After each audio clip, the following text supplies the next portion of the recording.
My brother has been denied due process, and he has not been protected. Nothing was done. Like, it should have just been an open and closed case to me. Story after story, case after case, for more than a year, ABC13 has pushed for answers about the more than 260,000 cases slapped with an HPD suspended due to lack of personnel code. It really does just feel like they took my file, held it open for 9 days, and then threw it in the trash. Now the Houston Police Department has been forced to give 13 Investigates internal documents about the scandal. Just shows they really did not want this information to get out.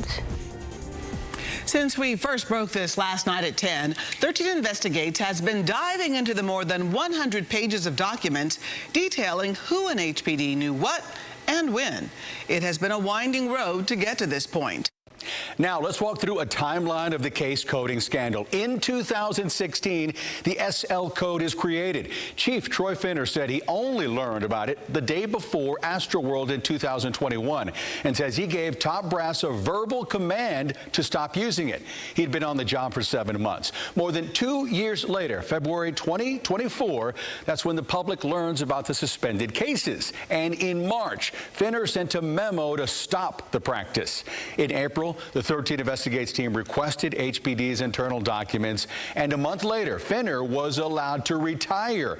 By June, the Texas Attorney General's office ordered police to release those documents to us, and in a highly unusual move in July, HPD asked the AG to reconsider and let them keep the documents hidden.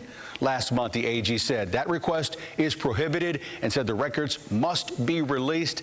13 Investigates finally got them last night.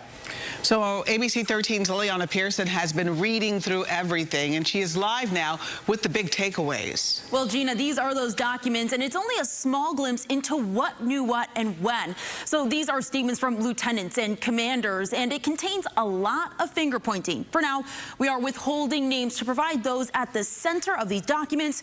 Time to provide comment.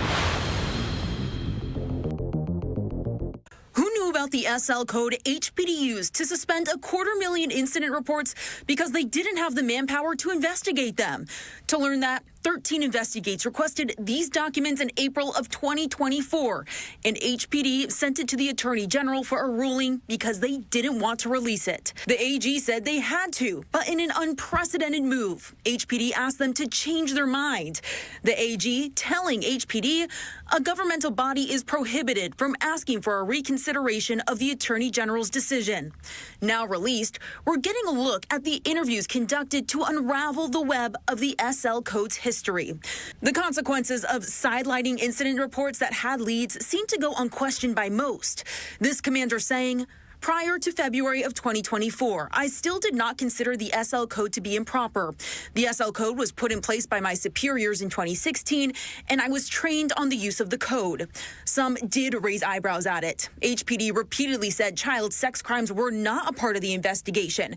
But these documents reveal using the SL code was standard operating procedure from 2016 to 2018 when the practice was finally stopped. It was allowed to continue in all other departments. Despite the claims that the third most senior positions in the police department knew of the codes for years, former police chief Troy Finner has stood by the fact that he did not know about it until late 2021 because he came up through the patrol division and not investigations. Finner has said that he ordered the code stop being used in a November 2021 meeting with the executive staff. That meeting and Finner's command has previously been corroborated by ABC 13. Multiple people interviewed say that order to stop using the code never got further than that meeting. Finner previously expressed frustration with his executive team for not enforcing his command. He's also admitted he never followed up on it, saying the November 2021 Astroworld tragedy quickly took his focus. Today, we did request an interview with HPD Chief Noe Diaz to ask why they made that request that violates open record law, but he would not make himself available to answer our questions. Today, I also asked the mayor about the department's fight to release the information. His office told me that those decisions were made under the previous HPD administration. Last year, while HPD was asking the AG to change their mind, we contacted Whitmire's office and we asked the city to do the right thing. They responded by forwarding our request to HPD. I'm Liliana Pearson, ABC 13 Eyewitness News. It has been over a year since I initially requested this information, so it's been a long fight to get it. That is our 13 Investigates producer, Sarah Rafiq, on the fight to get these records released. Now, ahead at 6:30, we're going to have much more on the department's failed efforts to stop that release. Now, HPD and the city both created teams to review what happened. They took just a few months to release their findings and recommendations. The latest update we received was back at the end of last November. Now, at that point, HPD data showed the department had reviewed 94% of those suspended cases. However, despite reviewing those tens of thousands of cases, HPD told 13 Investigates that 178 felony and 87 misdemeanor charges had been filed. That's less than 0.1% of the suspended incidents.